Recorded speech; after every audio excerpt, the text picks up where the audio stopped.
నిజామాబాద్ జిల్లా బోధనపట్నంలోని లయోలా ఉన్నత పాఠశాలలోని విద్యార్థులకు ఫెమిక్రాఫ్ట్ నిర్వహించిన యాజమాన్యం. ఈ సందర్భంగా పాఠశాల ఉపాధ్యాయులు మాట్లాడుతూ విద్యార్థుల్లో విద్యతో పాటు నైపుణ్యాన్ని, కళలను వెలికి తీయడం కోసం పాఠశాలలో ఎప్పటికప్పుడు విద్యార్థులకు మెలకువలను నేర్పించడంలో లయోలా పాఠశాల యాజమాన్యం ముందుంటుందని తెలిపారు. పాఠశాలలో విద్యార్థులతో పాటు విద్యార్థినులకు ఈ స్కిల్ డెవలప్మెంట్ ప్రోగ్రాం నిర్వహించడం, మన దేశ సంస్కృతి, సంప్రదాయాలు, పండుగలు ఎలా నిర్వహించాలి, వీటి వల్ల స్వతహాగా సమాజంలో, జీవితంలో స్థిరపడే ధైర్యం తమలో పెంపొందిస్తున్నారని, అందుకు తమ పాఠశాల యాజమాన్యానికి విద్యార్థులు ధన్యవాదాలు తెలిపారు. ఈ కార్యక్రమంలో పాఠశాల కరెస్పాండెంట్ శాంసుందర్తో పాటు ప్రధాన ఉపాధ్యాయులు సురేష్, మీనాక్షి, రమాదేవి, జయ, సరిత తదితర ఉపాధ్యాయులు, విద్యార్థుల బృందం పాల్గొన్నారు.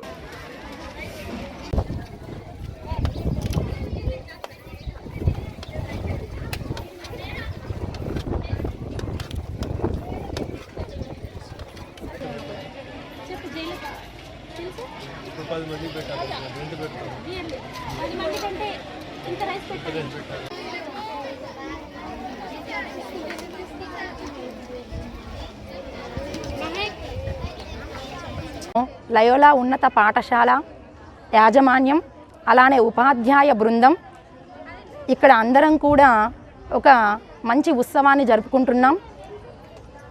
ఇది ఒక రకమైన పిల్లల్లో ఉన్న ఉత్సాహాన్ని, కళలను వెలికి తీయడం.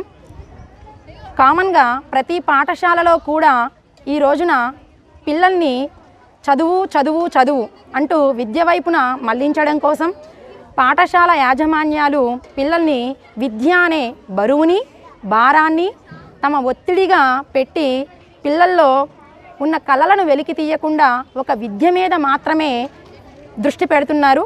కానీ లయోలా ఉన్నత పాఠశాల యాజమాన్యం దీనికి భిన్నంగా ఉంది. ఈ రోజున ఇక్కడ కేవలం విద్య అని పిల్లల్లో బరువుని పెట్టడం కాదు, పిల్లల్లో ఉన్న ఉత్సాహాన్ని వెలికి తీస్తూ వాళ్ళకి ఒక కొత్త రకమైన కళలను నేర్పిస్తూ వర్క్షాప్ అంటూ ఈ రోజున మేమందరం కూడా ఈ వర్క్షాప్ని నిర్వహించుకోవడం, మంచి కార్యక్రమాన్ని ఇక్కడ నిర్వహించుకోవడం జరిగింది.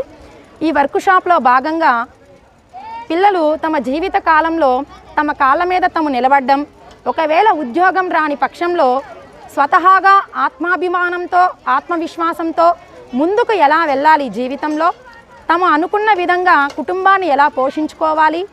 ఈరోజు ప్రతి ఒక్కరికి కూడా విద్య అని కాదు, ఇక్కడ విద్యతో పాటుగా కళలు కూడా చాలా ముఖ్యం. స్టిచ్చింగ్ మిషన్ ఇప్పుడు నరేంద్ర మోడీ గారు దేశవ్యాప్తంగా విశ్వకర్మ యోజనలో భాగంగా ప్రతి స్త్రీకి కూడా, గృహిణికి ఒక మిషన్ ఇవ్వడం జరుగుతుంది. ఆ మిషన్ నేర్చుకోవడం వల్ల తమ ఉపాధి, కుటుంబ ఉపాధి అనేది తనే ఒక స్త్రీ ముందుకు వెళ్తూ పోషిస్తుంది. అలా ఈ రోజున బట్టలు ఎలా కుట్టాలి, తర్వాత ఆరోగ్యమే మహాభాగ్యం అన్నారు పెద్దలు.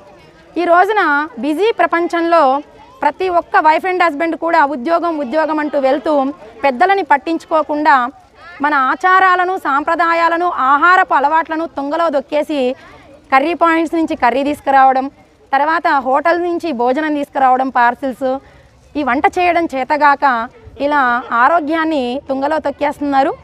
ఈ ఆరోగ్యమే మహాభాగ్యంలో భాగంగా వంట ఎలా చేయాలి, కూరలు ఎలా చేయాలి, తర్వాత చపాతీ ఎలా చేయాలి అని ఈ ప్రోగ్రాం కూడా వర్క్షాప్లో భాగంగా పెట్టడం జరిగింది.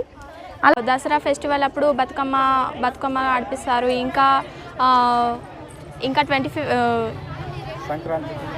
సంక్రాంతికి ముగ్గుల పోటీ ఉంటుంది. ఇంకా రైటింగ్ కాంపిటీషన్, ఇంకా చాలా ఉంటుంది. ఇలా జరిపిస్తే మాకు అసలు పాఠశాలలో ఉన్నట్టు అనిపించదు, మా ఇంట్లో ఉన్నట్టు అనిపిస్తుంది. కల్చర్ పరంగా మీకు అన్ని విధాలా నేర్పిస్తున్నారు. ఎడ్యుకేషన్తో పాటు ఇవన్నీ నేర్పిస్తారు. ఎలా అనిపిస్తుంది మీకు దానివల్ల? మాకు చాలా బాగా అనిపిస్తుంది. వర్క్షాప్ అనేది కూడా పెట్టారు. వర్క్షాప్లో వంట చేశారా ఇలాంటివి? చేసాం. ఇప్పుడు ఇక్కడ చేస్తే మీకు ఏమన్నా ఎక్స్పీరియన్స్ అనేది ఉపయోగపడుతుందంటారా ఇంట్లో? ఉపయోగపడుతుంది. మాకు ఫ్యూచర్లో కూడా ఇది బాగా ఉపయోగపడుతుంది. ఇంట్లో మమ్మీ వాళ్ళకి సహాయపడతారా ఈ మోటివేషన్తో? సహాయపడతాం. నా పేరు ప్రసన్న, నేను 9వ తరగతి చదువుతున్నాను. నేను లయోలా ఉన్నత పాఠశాలలో విద్యార్థిని. మా పాఠశాలలో ఈరోజు వర్క్షాప్ అనే కల్చర్ యాక్టివిటీని జరుపుకుంటున్నాము. ఈ కల్చరల్ యాక్టివిటీలో పువ్వులు అల్లడం, మిషన్ కుట్టడం, వంట చేయడం ఇలాంటివి ఎన్నో రకాల పనులు మాకు నేర్పిస్తున్నారు. ఎందుకంటే రేపు ఫ్యూచర్లో ఆడపిల్లలు బయటకు వెళ్ళినప్పుడు తన పని తను చేసుకోవాలి కాబట్టి ఇలాంటి ఎన్నో కల్చరల్ యాక్టివిటీస్ మా పాఠశాలలో జరుపుతున్నారు. మా పాఠశాలలో ఇలాంటి కల్చరల్ యాక్టివిటీస్ జరుపుతున్నందుకు మా పాఠశాలలో ఉన్న డైరెక్టర్ ప్రిన్సిపల్ శ్యామ్ సార్ గారికి, ప్రిన్సిపల్ సార్ సురేష్ సార్ గారికి, టీచింగ్ అండ్ నాన్ టీచింగ్ టీచర్స్కి అందరికీ ధన్యవాదాలు. మరిన్ని అప్డేట్స్ కోసం మా ఛానల్ని సబ్స్క్రైబ్ చేయండి.